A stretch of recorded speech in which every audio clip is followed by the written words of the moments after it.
Hey everyone, this is Matt from Slam Sector, and you're in the pipe with 5x5, the podcast where we explore the things that make wargaming so special. Today we're going to be talking about the new player experience with 10th edition 40k. But before we get going, be sure to like this episode, and if you're not already subscribed, it's a great way to help us out and support the show. Also be sure to check us out on socials and join the discussion with us in Discord, all of which are linked below. Here to chat with me today is Darkness429, also known as Tim. Hey. Yeah, man. Hey, appreciate you coming on. Thanks Welcome for to the having show. me. Yeah, this is really cool. Hell yeah. My Warhammer career is just flying right now. Yeah, yeah, you're really a meteoric launch here, huh? Yeah, dude. So, all right, I kind of want to start like chronologically, right? Yeah, so, for sure. What like grabbed your attention, right? It sounds like you got recruited, but like what's the intro story? So I Warhammer for me has always been Space Marines. That's the only thing that I know when it comes to the Warhammer universe. And it's very light because when I played the first Space Marines game, I was probably like 12 or 13. So I didn't really care about the lore. I didn't care about what I was doing. I was just this big soldier that was killing a bunch of like what looked like Zergs to me. So like it was really cool. And I had played StarCraft in the past, and so like I think I've always been attracted to this visceral sci-fi. Like I love Alien, you know, like so like for me, like so I love this type of sci-fi. So like I've always gravitated towards it. So yeah, so that was kind of like my intro to Warhammer. And then I always recognized like Space Marine characters. I never really understood the difference between like one from the other, and I still don't. I still actually need to figure out the difference between all these different people that still just fight for the Emperor at the end of the day, which is like still very confusing to me. This guy who just apparently is dead but isn't, and it wild, man. There's just so much to it. Yeah, so that was kind of the intro, and then I've always recognized Warhammer things. I was just recently that I learned that there is like Warhammer that is more like high fantasy, and then you've got the 40k universe, and like how like I don't understand how they all like coincide with each other. So that's another thing. Dude, yeah, it is a lot. I was telling you before we started the show that like for me, I do a Star Wars podcast, and so like I can tell you everything Star Wars inside and out. Like I could probably answer it for you, but when it comes to this is so intimidating for me. Because there's so much to it. There's so much depth. There seems to be just so much lore, and I never understood that like just the complexity within just like the Empire, and then you've got like all these other things and how they're considered heretics, all this stuff, and it's so interesting but yet so daunting. And then Dr. Lupo was really like the person who kind of like dragged me into it. Right around the time the 10th edition Codex or the 10th edition info sheets and stuff were being dropped. Him and I were hanging out in person, and he was like freaking out about it. I was like, oh, what's going on? And he started like telling me about Tau, and he was telling me about these characters that he used and how him and his brothers play against each other, and they all play different army types. And I was like, oh, this is so cool. And then he said it was Warhammer, and I was like, holy shit, like I had no idea that it was like that cool. I'd never really like looked at the actual tabletop experience. Like that was all just really new, and so I kind of just dove into it because he was so excited about it. And you know, him and I have been friends for a really, really long time. I was like, oh, this is interesting. This is gonna be something cool that I could do with him. And I didn't really realize that it was gonna be something that I just would absolutely fall in love with, because it's so complex, but at the same time, it's still very simplistic. Which is really cool. And I really love doing RTSs. I really love playing those types of video games as well. I grew up playing StarCraft. And so like this kind of like scratched that itch for me of getting that RTS experience, but in a more physical, relatable form. You know, it's like I really am like playing that godlike character. I'm like, oh, my decisions really feel more intense than they do like in StarCraft. You know, if I make a mistake, it doesn't feel as bad in StarCraft. I'm like, oh, okay, well, you know, on to the next one. But in Warhammer, like each loss of my character, like it hurts. Which is wild. I never really thought I would feel so connected to something that I really just have only started to skim the surface on, which is crazy for me. Yeah, man. All right, so you're coming from StarCraft, kind of like that seems like a good primer, right? Yeah. It seems like that kind of got you ready for 40k. Now, what was your primary faction in StarCraft? Zergs. Oh, nice. Okay. Yeah, so that's why I gravitated to Tyranid immediately. Nice. I'm going through all these, because Ben Lupo, he was just go look and see what looks cool to you. I'm like, all right, cool. Like, I knew he played Tau, and I was like, okay, he gets the Gundams, he gets the mechs, he gets the really cool looking things. Yeah. What is also really cool looking, that was unique to me, and I go through and I see like the orcs, and I see all the different Space Marines, and all these big characters, and then I get to the Tyranids, like, oh man, these look cool. Back to my love of like Xenos in like some of our favorite sci-fi movies, and the Zerg, and just like there was a lot of just that old school inspiration. I was like, these are for me. I really loved Alien, so Hell yeah, man. That's really what grabbed me, man. I love it. Do you remember what was the first like Tyranid model that you saw that you were like, oh my god? Crap. Probably a Carnifex. Oh yeah, good. Yeah. Probably Good. a Carnifex is probably what popped up, or a Swarmlord. Those were probably the two that probably popped up for me. I was like, oh, these look cool, because it was like I thought at first they were just gonna be all like tightened out, and they all had like melee weapons. But when I saw that like their guns were made out of organic matter, and like these swords and shields and all these things were just like it reminded me so much of StarCraft. I was like, this is so sick. This is awesome. This is everything that I would want to play in a video game if I was to jump back into a game like this. Yeah. Oh yeah, absolutely, dude. So have you had much time to digest the lore? It seems like you 10th started like a month ago, so you really have been pretty packed fresh. It started like, I think I jumped in like week 2 of 10th nice, edition. Nice. So yeah, but I mean, as far as lore, I'm gonna tell you that I get most of it from TikTok. Oh no shit. Okay. Yeah, so there's a couple content creators that are on there that are dropping lore, and it makes me want to learn the lore to then make content about it, because these guys that talk about it are so passionate, and I really love that, and it reminds me just so much of just like how passionate I am about like Star Wars. So there's some really really good content creators on TikTok that I've really been enjoying. That's awesome, man. Yeah, it's really funny. Like I'm not a TikTok guy, but I love YouTube Shorts, right? Yeah. And like even me, I've been digesting the lore since the Shadow Spear box came out, which was like the middle of 8th edition, and like I'll watch one of those shorts, and there will be a blurb in there that like completely catches me off guard, and it's like, oh shit, I gotta look that up. Yeah. Oh, that's a book that came out 7 years ago, wow, and that I completely passed by, and then I'm like, okay, is this shit on Audible? Yeah, right. Getting it going. It's wild. So like 1/3 of a YouTube short will get me invested in this book that like expands a whole bunch of lore that I just completely missed, because there's so much of it. Yeah. You can't digest it all. So nice. So have you played any like the FPS games or anything like Dark Tide or any of that stuff? Yeah, so I played Bolt Gun not too long ago. Nice. That was okay. That was like it was a nice like homage to like Doom. Yeah.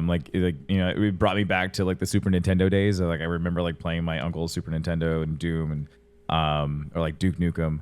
But yeah, it wasn't like, it got really repetitive after a while. Like there wasn't like the lore wasn't really catching me. So like I kind of like gave up after I did like the first world clear. And then like I played Space Marines, super excited for Space Marines 2. Now especially like I was already excited because it just looks so good. It's going to be like one of like the first like real on Unreal Engine 5 games. So like that in and of itself is super exciting. But then, now like being so invested in the enemy that they'll be fighting, I'm like, yeah, I got to see how this ends. So yeah, we'll definitely be playing that. Yeah, dude, I'm all about it. Like that entire scene where the Tyranid warriors just showing down. Yep. Oh my god. Dude. So I actually what I tend to do with each edition that comes out is I tend to like invest in a new army, and I lined up with Tyranids as 10th was coming out, and it just it was very convenient that the Leviathan box had like all the stuff that I wanted, because I also run Space Marines. Yeah. And Yeah, that made me like reinvested in my Tyranid Warriors. I actually busted out like a kit that was half finished from like a long time ago, and Oh, I that's like sick. finished off. Oh, dude, like the inspiration is just like overwhelmingly powerful. Yeah. It's great. It could be the hive mind too. That's also a major factor. You're in synapse range. Exactly. there we go. Man, my leadership's gonna pop off. So you're mainly you got 3 games under your belt. Is that what you said? What's that?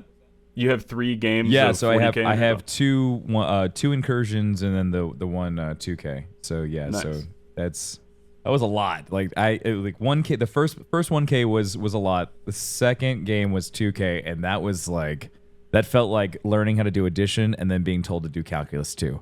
It was like, oh crap. Like at one point, I told my wife after I said at one point my brain shut off, and I'm like, I haven't felt like that since college. It was just wild. At one point, it was so exhausting because we had done it for like 7 hours. So like right around like hour like 6.5, it was just like, oh, I'm so done. And then the last game we did, that actually was really fast. That was our fastest game, and like we went through an entire thing, and we did a completely new rule set. And then just like we said at the beginning when we first started, it was going to be repetition. It's just like the more we do it, the better we're going to get. And he had already had like so many games under his belt, so I had to play catch up. So like for me, it's like I have to do more repetitions. I have to do a little bit more studying to understand so that I can play at that level. So that like it gets more interesting. It's like I don't want us to like hold back. So for me, it's a lot. Yeah. And like I always find that like if I play against someone that is like, they're playing an army that's like not in my usual friend group, I'm completely blindsided by like every single little rule. But I get that ass whooping out of the way. They completely trounce me, and then I remember it's like, oh yeah, that's the reroll all wounds thing that completely blindsided me. So it's like it's interesting to seek out those other armies. Like, dude, I get so excited when one of my buddies picks up a new army because it's like, oh yeah, this is gonna feel like almost a new game, basically, right? Yeah. So, and I'm not even having to do anything. So you're doing it on TTS, right? Or Tabletop Simulator? Yeah, right? we're doing it on Tabletop Sim. That's really cool. So I haven't tried TTS since like 8th edition, and it was such a weird like mods on top of like copying and pasting data packs and everything. How's that setup gone for y'all? It's the UI can be a little clunky with the actual like the 40K like map, like the that we play on the table. Being able to like we have our mod packs that we just go and we carry over, like we make it like on like our computer, and we just carry it over to the main game. It's fairly simple. Like really, it's just like it ends up being like 3 clicks to get into like my table to like that I have all my Tyranids on. And then I just have to go through and just like I look at my data sheet on my iPad, I highlight all my characters that I need, I copy, and then I paste. And it's super easy. Like that's super easy. And there really hasn't been much that we're like, oh, that really sucks. Other than just like sometimes the UI just kind of glitches out on us. We have to manually do it. Oh, gotcha. Okay, yeah. All right, that's not too bad. I'm gonna have to give that another shot then. Yeah, I mean, like it's a great. I mean, like Ben lives all the way like across the country. He lives in the Midwest, and like I'm all the way on the East Coast. So it's we can't go and play physical games with each other. So like this is the best way for us to have like that experience without having to travel across the country. So yeah, for sure. I'm kind of a little surprised that they haven't gotten like DMCA'd by Games Workshop. That's what I'm waiting for. I had no well, I guess that because they're not actually making money off of the mods, I guess it like falls under fair use. Because I had asked the same thing. I was like, why is this not being like struck by DMCA? And everyone was like, it's because they're not making money off of it. Yeah, at least that's what they said. So yeah, I mean, it could they could have bigger fish to fry for all we know. Most too, definitely. I've seen the Dark Underground. Yeah, right. Battlescribe was like that for a while too. I think Battlescribe is pretty much dying now, but that was like how people built their armies for like pen and paper style. And it helped a lot because army construction used to be like super confusing. It's kind of interesting now because it's just like, hey, you got one character, you can't spam anything more than 3 times unless it's a Gribbly. But other than that, like, go hog wild. And before it was like, dude, it was nuts. Like, you had to bring 2 characters, you had to have 3 of these, and you had to have like detachments that set up in a certain way. It was a pain. Yeah, I'm really hoping that they stick with this kind of like free flow of just like put what's cool, and we hope we balance the game right. I mean, like, honestly, that's what's been so attractive for me, is that it's like when it comes to like army composition, there's not a lot of restriction other than just points. And like when it comes to synergy, like that's up to me. I have to make sure that like my team cohesion is correct. And so like I love that. I love that I get punished or I have to try really, really hard based on like what I decided to bring out. And like that's really, really cool. But if I had to do all these other decisions based off of like extreme rule sets, that would probably turn me off. Yeah, it's something that like I think they're trying to tweak like the greater complexity of the game, right? So like the opening the first door to just like what the hell do I put on the table shouldn't be what it was in like 8th edition or 7th edition. Do you feel like that simpler, not simple kind of like catchphrase that they've been throwing around, do you think that actually is an effect for like the rest of the game too, or do you think there are some things that are still like drinking from a fire hose? I know it's like your 3rd game still, so it's all like, you know. It's all very fresh, but I will say that like the base mechanics are really good. Okay. When it comes to like just overall user experience, it's really enjoyable.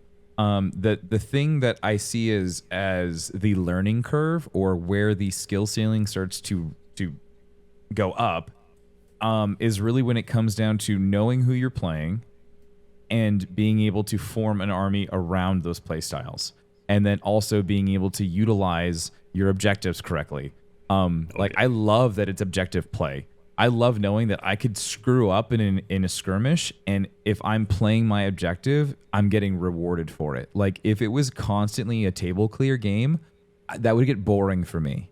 I wouldn't like that. Like, table clear sounds cool to do like once in a blue moon, because it'd be cool just to duke it out and like just see like who has the better army. But I would rather be rewarded for being the better player.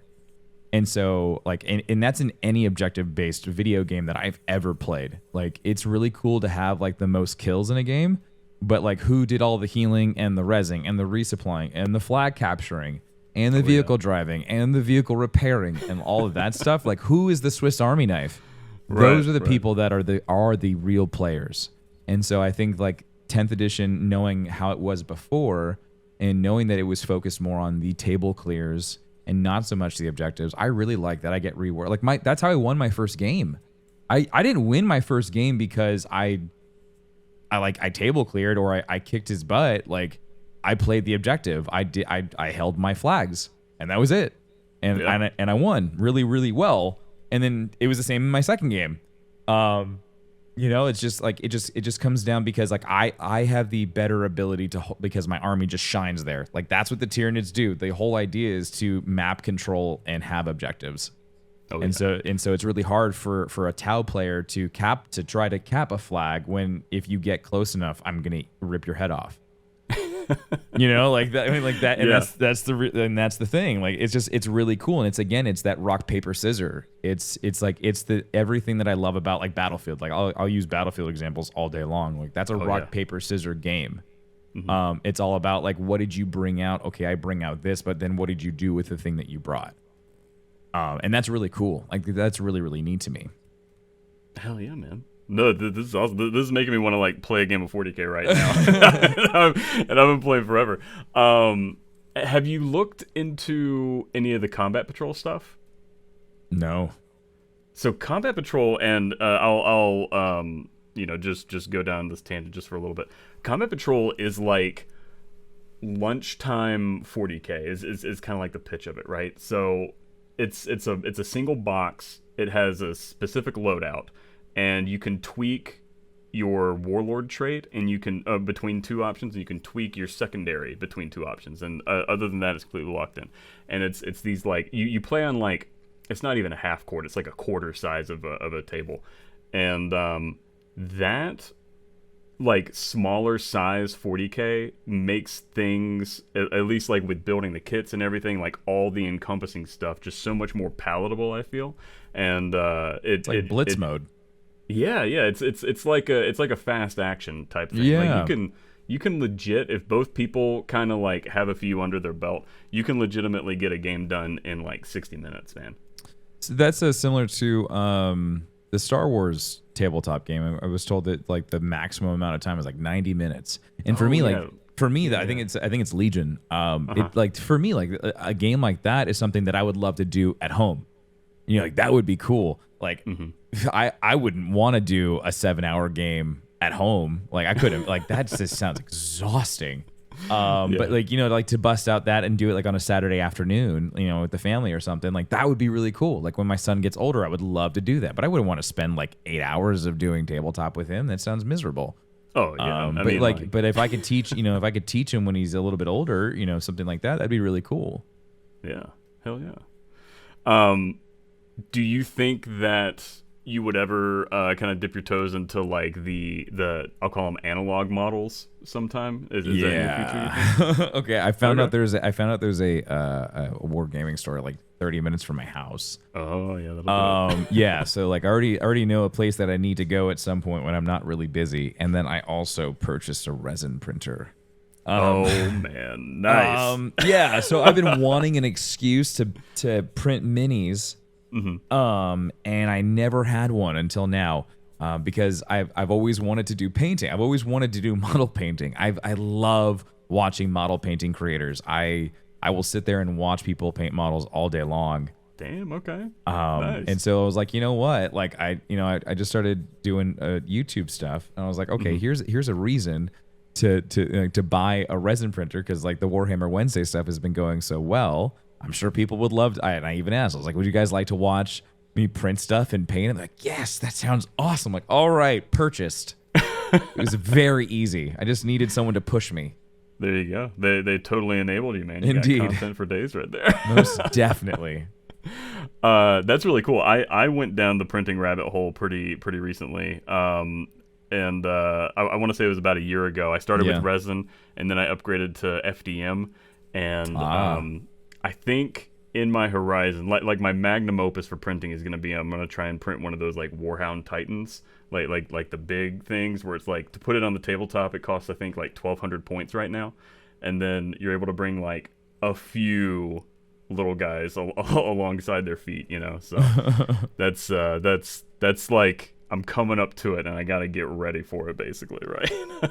So, but that's really neat. That's really neat. Do you know, like, have you figured out in your head, like, what paint scheme you like for your Tyranids? I want to do my colors that I have for my brand, so it's going to be black and gold. Oh, nice. That's going to look good, man. Yeah. Very good. Yeah. Like a beetle type thing going on, you're thinking? Or? Yeah, I think it's going to be more like a kind of like a charcoal gray. Like, I want it to still look kind of like, I want the chitin to still look kind of bony. And I want the gold to kind of like just like be accent, but it's still like have like kind of a flesh underneath. In my head, I think it'll look all right, but yeah, I kind of want to.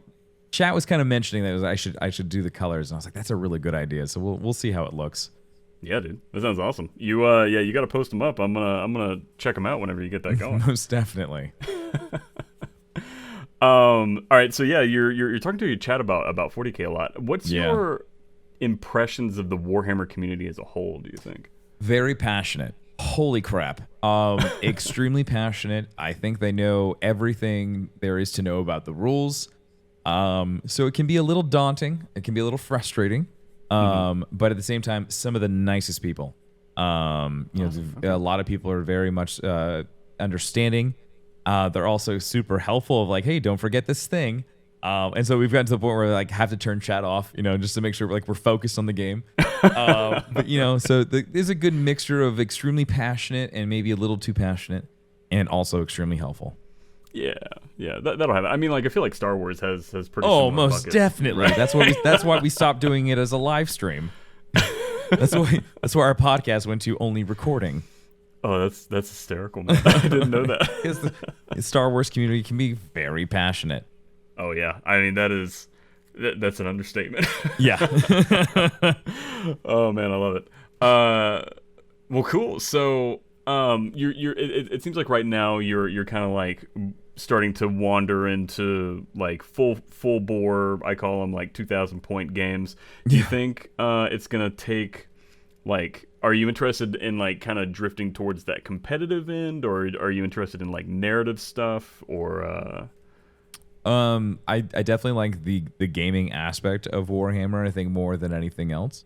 Okay. So like I've definitely been watching like battle reports, and so I like watching like professional players play has been really fun. I used to really love League of Legends, and I would always watch the LCS. You know, I'd always make sure I was always paying attention to like what was considered like meta and like what people were doing, and just like how games were being played. And like honestly, I've watched. There was one weekend where I spent an unhealthy amount of time watching battle reports. And so like I will probably end up doing that again this weekend of just watching Tyranid. Like there's probably more videos that have been uploaded of Tyranids playing. You know, there's not a lot of Tyranid versus Tau. There's like one game that's up for that's 10th edition, but I want to see just how more Tyranid players are playing and making sure I'm using the right bio enhancements or I'm using the right stratagems at the right time. I know I'm making sure I'm not leaving things on the table. I keep on saying that, like, 'cause I feel like I'm always leaving things on the table that I could be utilizing to secure a win. And so like the only way that I'm gonna learn is either being punished for it by just, you know, I left it on the table so I lost, or I got hit for this, or I learned from watching somebody do it over and over and over again. So yeah, I think I'm more interested in like in the competitiveness of like actually like winning the game. I really enjoy that. I think the lore and like the universe itself is more secondary to me. Yeah, but it's still very interesting. You know, it's very unique. But at the same time, like I'm more interested in the mechanics. I'm a gamer. I've been a professional gamer for 10 years. I've played video games almost my entire life, and so like for me, like learning a new thing is extremely fun for me. And when there's a win that is associated with that, then it's like super exciting for me. For sure. So yeah, so like, and I'm excited to see like what 2v2s look like. You know, like when you bring another, when you throw another person in the mix, and when you're actually trying to be cohesive with another team that either synergizes very well or is the anti to yours. You know, and like how do you actually work that? That sounds really cool. I would love to actually see that played out. I've only seen 1v1s. Yeah, so actually, and this is back in 9th edition, but Jordan from Slam Sector as well, he and I did a 2v2 like tournament. It was dude, it was amazing. So he brought he brought Dark Angels and I brought Blood Angels, right? So it was like an Angels of Death kind of vibe. Yeah, I like that. It was really cool. So the whole plan was like, I'm going to be just a suicide meat missile, aggro as hell, and you're going to plant on the objectives and hold them as long as possible. Dude, it was awesome. Crazy. Yeah, that's really cool that you're able to do that. Yeah. The 2v2 is buck wild because like these things are balanced for like, you know, like there's blind spots and everything that can be exploited for each army and everything. But when you do 2v2, it's like, dude, all bets are off. It's like playing Smash Brothers. It's just like, holy shit, it's total chaos. That's awesome, man. So are there like what are your impressions of like any of the other like kind of greater factions? Like, what's your opinion on Chaos, for example? No idea. No idea. I'm gonna tell you. So I was telling you earlier. My understanding of the entire universe and outside of like what I've already been experienced to, I know I'm starting to learn about Tau because I'm fighting a Tau player every Wednesday.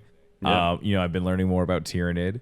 But like it's really been that, and so like I need to actually find like a good starting point when it comes to like understanding like the best way to understand all of the different units and all their armies and what's going on.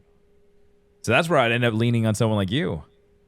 No, hey man, that's totally fair. We've got battle reports every Monday. We get into like the casual side of it where we're just kind of like shooting the shit and everything. But we've got a pretty good variety of armies. We try and make sure the pairings are you know, like nice and mixed up. I think each of the guys, every one of us has a Chaos army, but the way that it's been divvied out is like each one of us has gone to like a specific flavor of Chaos, because like Chaos has like these different like temptations, right? So the whole thing is like you're tempted into kind of betraying the Imperium or like the Light of the Emperor and all that stuff, and it's like, oh, okay, well, maybe I would like to get an easy advantage in something, and so the Chaos Gods each have their own ways that they tempt you. So, dude, it's so much fun. Oh wait, hold on.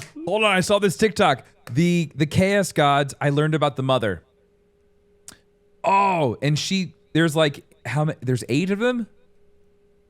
Wait, so hold on. Chaos. So we got 4 Chaos Gods, right? So Nurgle, Slaanesh, Tzeentch, and Damn. No? Never mind. Who's the TikTok I saw last night was the Emperor's wife. Oh yeah, okay. Gave birth to his sons. Who are the sons? Yeah, so the Primarchs, right? Those. That's what I learned about last night. 18 known Primarchs, 20 of them in total, but we don't talk about 2 of them. Yeah, dude, that is some crazy lore development. That's what popped up in my TikTok last night. Yeah, dude, it's sick. It is it's sick. Wild. And that's how people get into Space Marines too, because like Space Marines are kind of like generic, just like badass guy wrapped up in blue armor. I had no idea they had 3 lungs. Oh yeah, dude, 3 lungs. They have like essentially nothing left of them by the time they're fully Space Marined. Yeah, they have like, I want to say that there's a list of the organs that are jammed into them, and I want to say it happens in like a bunch of different batches, but like, there's basically 25 organs that are... And their skin isn't actually their skin anymore. It's designed for them to be able to be resistant to like nukes and the extreme cold, and they can go into space. Yeah, man. Without a helmet on. Like these things, they're not even people anymore. They're just things. So something about the Blood Angels that I always loved was, and this is something that all Space Marines can do, and it's kind of like they don't talk about it too much because it's very disgraceful, but if a Space Marine eats the brain of a humanoid enemy, they can gain insight into what that enemy was doing at the time that they died. So like the Blood Angels will kind of like lean into that, or they had a thing where they would lean into that, and they would go into these rages, and they would like it's like these are the quote unquote good guys, and they're like cannibalizing the battlefield that they just decimated, and if they lose their minds, or if like someone sees too much, they'll do it to the civilian population too, just to keep them quiet, right? Oh my god. Dude, it's horrifying. Oh my god, I love them so much. So they have like this tormented dark secret of like it's called the Red Thirst, and then if you permanently lose your brain to it, it's known as the Black Rage, right? And you're basically considering like Walking Dead, like you're unusable as like a strategic Space Marine. You're kind of just in this blind fury, for a bunch of different reasons. But like it's psychic, and it's relating to how their Primarch died and everything. And so what they do is they give them a battlefield funeral. They put them in all black armor with a giant red stripe on them, and they send them to die honorably in battle. And that's a unit that you can play. It's funny sick. as shit, dude. That's they really can't cool. fall back. It's like the rules are like the lore is just dripping off of the rules data sheet for these guys. They can't fall back. They get battle shocked super easy. They have an extra attack. It's nuts, man. Oh my god, that's wild. Yeah. So I love Blood Angels. I'm a dirty Blood Angels player for sure. But yeah, I love them. Jeez, dude. Yeah, that's intense. You gotta check out some more stuff, man. My army, they just eat everything. Like that's it. They just consume all matter. That's easy. I mean, at the end of the day, organic matter is really the only thing that matters. No, man. They got some cool lore too. Like about the Gene Stealers and everything. How they have like a variant breed of them. No. Okay, so Gene Stealers. You seen that data sheet, right? Yeah. I've used them before. So there's like a variant of Gene Stealer that came off of this moon, and it's pronounced very weird. It's Ymgarl, and I always pronounce it wrong, and so I call him Yumgarl, but I'm pretty sure that's not it. That sounds like a nasty candy, right? So Yumgarl.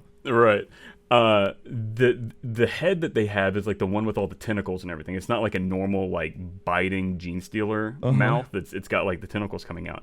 And those are gene stealers that are like trying to get reassimilated with the hive mind, but the hive mind they just premiered these new models. Yeah. Yeah, I just saw those. Yeah, dude. So the Yeah, ones they have that the have Cthulhu the crazy heads. Exactly. Yeah. Those guys are so mutated and so like beyond adapted that the hive mind doesn't want them back. The hive mind abandons them, and they're constantly trying to follow where the Tyranid front is and like sneak their way onto containers and like seeking out the hive mind, and the hive mind rejects them. It's like very tragic. I feel That's bad. very for these sad. animals. So they did their job so well they didn't want to come back. Oh, yeah, it's crazy. sad. So it's like these tragic stories. It's just like, as much as you can, you look at a gene stealer and you're like, oh, you're just like a lost puppy, aren't you? Man, they're really ugly. Oh, dude, they're nasty as hell. But yeah, man, it's a deep and wild world. Yeah, it really is. I love every little bit of it. Yeah. So I mean, like, if you had to pick a color of Space Marine, like if for some reason you were like, okay, I am drafted into making a Space Marine army. What color do you think you put on? Would you go for like the black and gold? Oh no, I'd probably end up going red. Red, nice. All right. Yeah, good stuff. That's a good choice. Those are the Blood Angels I was just telling you about. Perfect. Man, that's awesome. For some reason, I always enjoyed red team for StarCraft. So really? Yeah, so if I ever played Terran, they were always red. If I played Zerg, they were always red. Nice. But nice. Protoss had to be blue. Okay. What were the Protoss colors anyway? Because I only ever they were always blue. They were blue and gold. Okay, that makes sense. Yeah, they are a lot like Tau, like very very similar to Tau. Gotcha. Okay. Like and I'm constantly trying to figure out, did 40k do it first? Or did Blizzard do it first? Or did Blizzard do what they normally do and just rip an IP? Well, dude, both of them rip off IPs. So exactly, I don't know. It's like you're stealing from a robber, Because basically. literally, Warhammer, the Space Marines run me a lot of Terran. Tau is Protoss, and Tyranid is Zerg. Like, that's it. Dude, the old sculpt for Hormagaunts is literally just like a barely changed xenomorph. Like they got the the glossy black banana head and all that stuff going on. It is perfect, hysterical. It's so good. Oh man. The Rippers are chest bursters, basically. Like they just dude. I mean, like some of these things are just absolutely disgusting. Like the Tervagon is that model is so gross. Oh, dude, yeah. Like just like seeing the Termagon, just like head just like sticking out is so alien. It's just disgusting. Yeah, that is such a cool. I like that sculpt a whole lot of the Tyranids, and I like the giant like armored like subterranean snake, the Tervagon, or excuse me, the Trigon. The Trigon. I got to use the Trigon last week, and I am in love, dude. Nice. Like nothing beats like this sneaky model that just comes in the second round and just kills everything. Yeah, dude. like oh my god, it was just so nice. It was like she was my saving grace. That's awesome. And I learned that she's got like there's a baby form of them that are cheap, and they do essentially the same thing. They do what's called a death from above. Hold on, what is it called? It's the Raveners. Raveners, which are essentially like baby Trigons, and like they're really cool. But I love that. I love like the lore of them like burrowing through these subterranean tunnels, and they just get to pop out, and it's very fun for me because it lets my imagination go wild. Oh yeah. The I don't know if they can do it this edition, but in previous editions, there's a version of the Trigon called the Moloch, right? The Moloch could bring Termagants with it, and it was like in StarCraft where you have like the Tunneler Worm or whatever it is that just like pads out, and it's like, okay, now you have 20 Termagants and a friggin' Moloch in your backfield. I really hope you have some resources back there to handle it. I think now, because I just looked at its card. Hold on, I think they changed it. I think it just does battle shocks now. It's Terror from the Deep. Each time the unit is set up for the battlefield using the Deep Strike ability, roll 1d6 for the enemy unit within 12 inches of the model on a 2 to 4. the unit suffers D3 mortal wounds. On a 5+, that unit suffers 3 mortal wounds and then does a battle shock test. Yeah, so it just pops up and just beats everything up. It has 14 absolutely. wounds. Like, it's nasty. Yeah, man. Rapid ingress. That universal stratagem rapid ingress is super strong with those. Especially, I think the Trigon can come in within 3 inches. And so Yes. you rapid ingress, and you do it in a spot where they can't shoot too well, and you're not going to move anyway, right? But then your turn comes up, and you move, and you get the charge off. So it you almost get to get around that whole delayed activation for charge. And dude, it's such a good wombo combo. I highly recommend it. I will have to take that into consideration. Sounds good, man.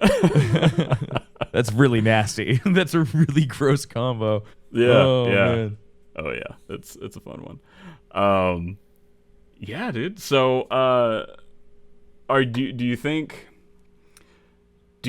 Are you like feeling where your second army's gonna be yet? I know that's like you've got 3 under your belt, so there's no way. Honestly, I don't really know what's out there, to be honest. Okay, that's a lot of it. Is like I just picked the one thing that looked really cool and kind of just ran with it. So I really have to like figure out just like start going through like even just like codexes and just be like, okay, cool, neat. Like having the Battleforge app has been like just super helpful, just being able to just like look at things if I want to learn. Which is just like a free app, which I thought was really cool. It's a little clunky, but like it's a tool. And then like having like everything that's just downloadable. Like I have so many PDFs now on my computer.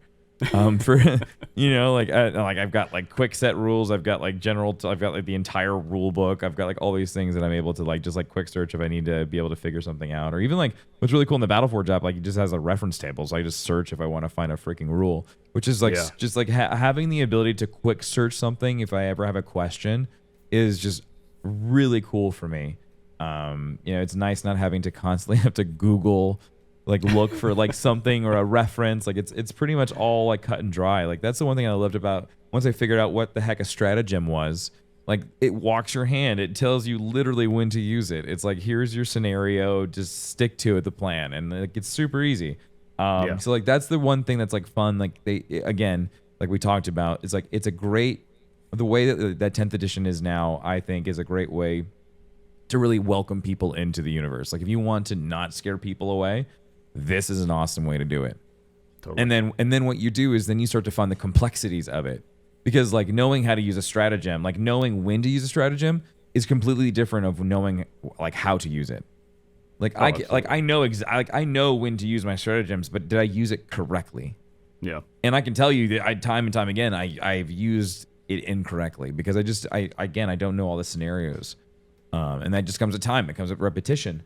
But that also is where the skill ceiling sits. Is the person who plays more, the person who has more games under the belt, win or lose, like you're gonna have the skills. They're gonna have that ability to really be at the top of your game, and like that's what's really fun for me. Is I want to be a top player. Like for me, like just like with even if it's just like amongst friends or like if it ever is like whatever, it's cool. It's just like neat to have that skill, because like tabletop has always been very like intimidating. But I once I started playing, I was like, oh, this is literally just Dungeons and Dragons on crack. That's a very good way of looking at it. Because like Dungeons, like D&D, you have one character sheet. You have one character to worry about. In Warhammer, I have like 40 termagants to worry about. I've got more things that I know what to do with, and I have to manage every single one of those units. It's a lot. It is intimidating. So, but once I made that connection, because I really love playing D&D, I was like, oh, cool, this is D&D without me having to role play, which is fantastic because I don't always like having to be on. It's cool just to chill and just like play a game.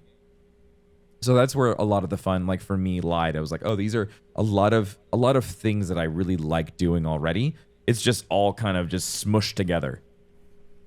Okay, yeah, dude, that's awesome. It's like you are the perfect like test like case study of someone that this game has been like crafted over multiple editions to hit for, Yeah. and you found it at the right time. I think That's man. what everyone's been telling me. Like, honestly, like my chat is constantly saying, they're like, you're lucky that you're playing 10th edition. They're like, you're real, like, if it wasn't for 10th edition, you probably wouldn't be playing. It's like a lot. It's a lot of that. It's like people are saying like this is just a really good time to pick this game up.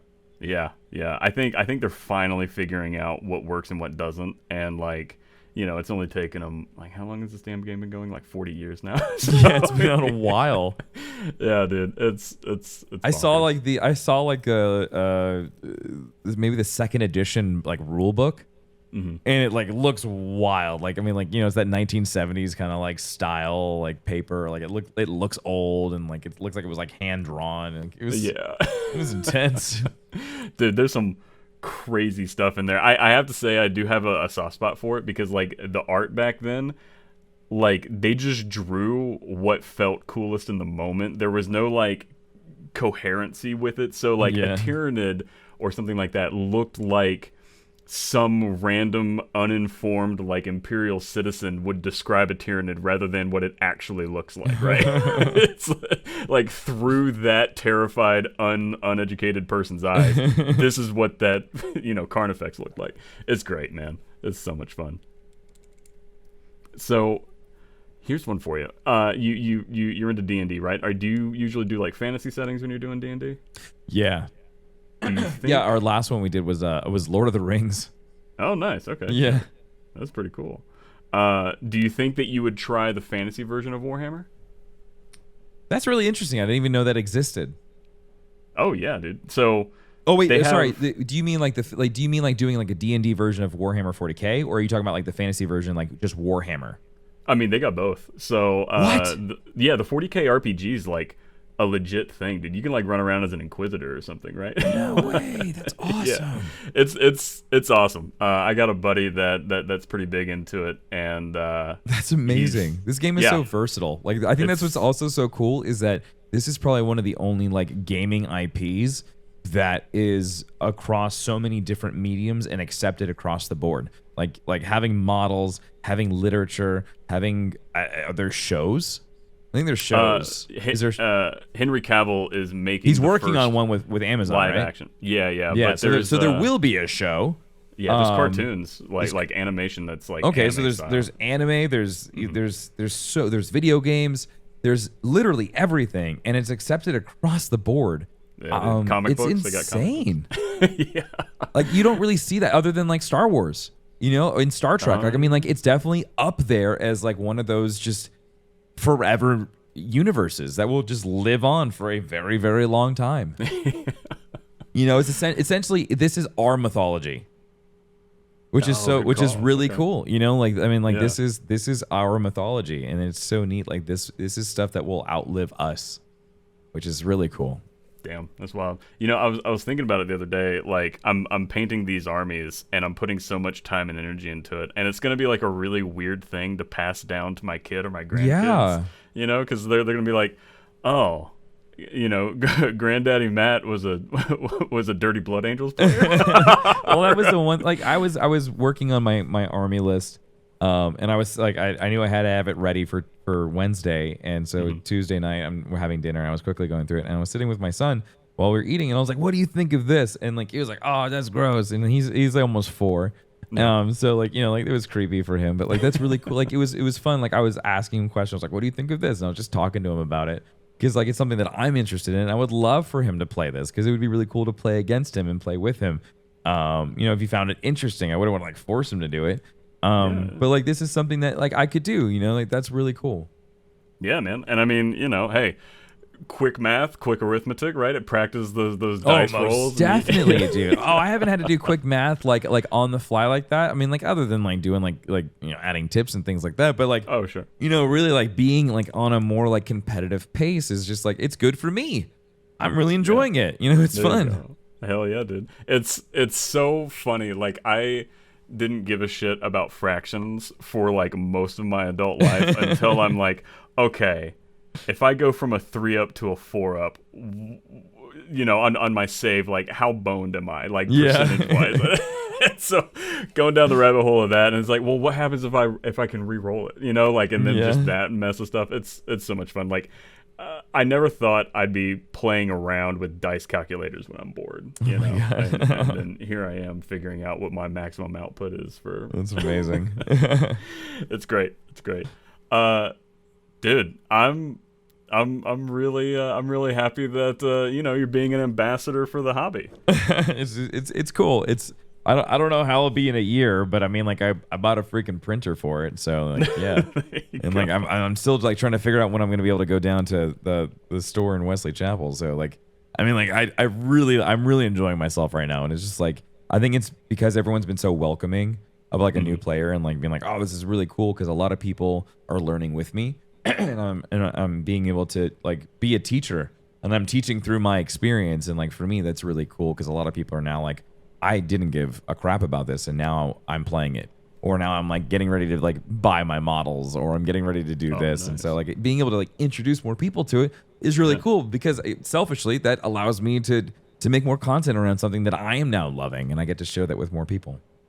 Yeah, man. I didn't think about that, but yeah, they're kind of like able to go on the journey with you, and that kind of takes out the trepidation that they're experiencing. Yeah, and a lot of people said that, like, like they thought it was intimidating, and then they watched me play, and they're like, oh, okay, like I understand like how this game is played, because they just wanted to take it. They wanted to take a chance, and that's really what it was. It was just like just taking kind of a leap of faith, and like, oh, this is something that I could enjoy.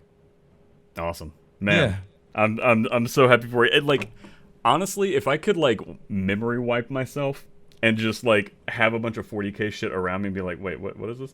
I would be tempted, right? Like, it's so much fun. Like that first experience is just such a unique sensation. I'm here for it. It's kind of addicting. Not gonna lie. There you go. Hey, I mean, and you have like what? I think there's like 29 factions, so 28 more to go diving down. You might like Gene Stealer cults. I just really just. Well, yeah, I heard also the Necrons are also really cool. If you really like gross stuff, you should check out the Necrons. Like, all right, cool. Bring some people back from the dead. Yeah, flayed ones that are like, dude, the flayed ones are so nasty. So it's like they have like a virus in their head, right? And they don't know why they're flinching the corpses of their enemies and like wearing their skin, but they feel like they need to. And the Necron army is like, that's gross, stop doing that. Also, we don't want to interact with you, but these flayed ones are like trying to reintegrate in, so they'll show up in battle to prove themselves, and the Necrons reject them. There's a lot of rejection I'm noticing going on in 40k, right? So you have the Umgarls and the flayed ones, and I mean the entire Horus Heresy kind of happened because the Emperor wouldn't listen to his boys. So it's a cautionary tale of being a good dad, I guess. I think Necrons might be the next one now. That sounds really gross. Dude, you're gonna have a very good time with that. That's a lot of fun. Oh man. Well, hey, dude, I gotta say again, thank you for coming on, man. Yeah, of course. Thank you for having me. That was super fun. Now, you got quite a few things kind of going on in the fire, right? So you're doing Warhammer Wednesdays. What other content you got going on? Oh man, I just have my normal streams that I do over on YouTube. Okay. We also have my Star Wars podcast that I do every Wednesday, Star Wars and Scotch.